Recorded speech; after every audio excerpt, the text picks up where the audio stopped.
मुझको रमज़ान का महीना अच्छा लगता। बिस्मिल्लाहिर्रहमानिर्रहीम। अस्सलाम वालेकुम। और कैसे हैं आप सब लोग? रोज़े आप लोगों के कैसे जा रहे हैं? यकीनन खूब इबादत कर रहे होंगे। मैं भी अभी तरावी और कलाम पाक पढ़कर फ़ारिग हुई हूँ, थक गई थी। फिर मैंने सोचा चलो रेसिपी को कंप्लीट कर लूँ, तो आज मैं बना रही हूँ पानी फुल्की, बहुत मज़ेदार चटखारेदार। और आखिर में मैं आपको बहुत ज़बरदस्त चटनी बताने वाली हूँ। पूरी वीडियो देखिएगा, बीच में स्किप नहीं करिएगा।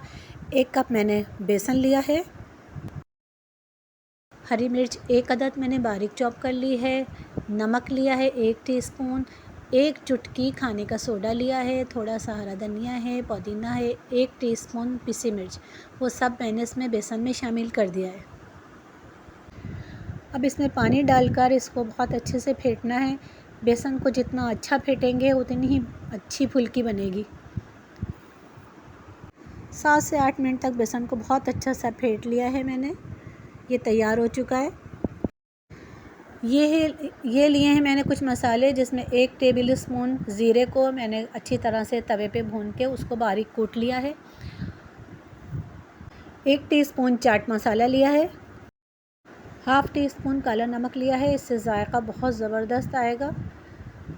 और 1 टीस्पून नमक लिया है। हाफ़ टी स्पून सौंठ ली है। अदरक का पाउडर है, इससे बहुत ज़बरदस्त जायका आएगा। और हाफ़ टी स्पून पिसी मिर्च ली है, आप कम ज़्यादा कर सकते हैं। थोड़ा सा हरा धनिया है, थोड़ा सा पुदीना है। हरी मिर्च ली है 1 अदद। अदरक का छोटा सा टुकड़ा है। हरी मिर्च को, अदरक, पुदीने को और धनिए को मैं इमली के पानी के साथ पीस लूँगी। ये इमली मैंने भिगो दी थी। आधा कप इमली ली थी मैंने, उसको भिगो दिया था। इसके साथ मैं हरे मसाले को पीस लूँगी। ये देखें तैयार हो गया है, मैंने इसको पीस लिया है। 1 प्याला लिया है, इसमें 2 गिलास पानी डाल दिया है। हरा मसाला और जो इमली हमने पीस के रखी थी वो इसमें शामिल कर दिया है। ड्राई मसाले जो हमने लिए थे वो भी इसमें शामिल कर दिए हैं। माशाल्लाह से बहुत ज़बरदस्त खुशबू आ रही थी इसमें से। अब इन सबको मैं अच्छे से मिक्स कर लूँगी। ये हमारा पानी तैयार हो चुका है। खट्टा पानी हमारा तैयार हो गया है, जो बहुत मज़े का बना है। अब हम फुल्कियों की तैयारी कर लेते हैं। ऑयल हमारा गर्म हो चुका है, इसमें मैं फुल्कियाँ डाल दूँगी। ज़्यादा तेज़ आंच नहीं करना है, हल्की आंच पे पकाना है इसको। आपकी मर्ज़ी, आप छोटी बनाएं या बड़ी बनाएं, जैसे आपकी मर्ज़ी आप बनाएं। ये एक तरफ से हो चुकी हैं, मैं इनको पलट दूँगी। ये इनको सबको मैंने पलट दिया है। ये माशाल्लाह से इधर से भी बहुत प्यारा कलर आ गया है। ये हो चुकी हैं, अब इनको मैं निकाल लूँगी।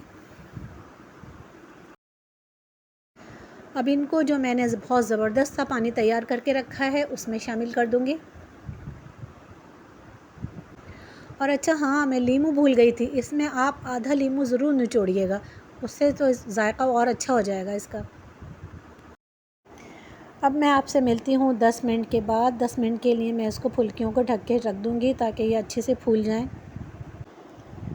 तकरीबन 10 मिनट हो चुके हैं, फुल्कियाँ हमारी बहुत अच्छी सी फूल गई हैं। माशाल्लाह से बहुत ज़बरदस्त बनी है, बहुत अच्छी बनी है। और पानी तो इसका इतने मज़ेदार, इतना शानदार खट्टा खट्टा पानी बना है कि बहुत ही ज़बरदस्त, इसकी खुशबू इतनी अच्छी आ रही थी। आप ये ऐसा बनाएंगे तो दही फुल्कियों को भी भूल जाएंगे, इतने मज़े की बनी थी ये। आप लोग ज़रूर ट्राई करिएगा, ज़रूर बनाइएगा और मुझे फ़ीडबैक दीजिएगा कि आपको कैसी लगी ये। हमारे यहाँ तो सब लोग बहुत शौक़ से खाते हैं और हाज़मे के लिए भी बहुत ज़बरदस्त है। आप लोग ज़रूर बना के खाइएगा। अब मैं आपको चटनी बनाना सिखाती हूँ। ये खट्टी मीठी चटनी होगी, इसके लिए मैंने 4 टेबल स्पून चीनी ली है और थोड़ा सा पुदीना लिया है और हाफ़ टी स्पून मैंने नमक लिया है। और इमली ली है आधा कप, उसको मैंने पानी में भिगो दिया था। इमली के बीज निकाल दीजिएगा। और मैंने इधर ली हैं 18 से 20 अदद साबुत मिर्चें ली हैं। इन सब को मिलाकर मैंने पीस लिया है। मेरी चटनी तैयार हो चुकी है। माशाल्लाह से चटनी 1 मिनट में तैयार हो गई है, बहुत ज़बरदस्त बनी है। पकौड़ों के साथ खाएं आप, बहुत ज़बरदस्त लगेगी। छोलों की चाट के साथ बहुत मज़े की लगती है। गोलगप्पों के साथ बहुत ज़बरदस्त लगती है। मेरी रेसिपी अगर आपको पसंद आई है तो मेरे चैनल को सब्सक्राइब करना ना भूलिएगा। ज़िंदगी रही तो इंशाअल्लाह एक और रेसिपी लेके हाज़िर होंगी। दुआ में याद रखिएगा, अपना ख्याल रखिएगा। अल्लाह हाफ़िज़।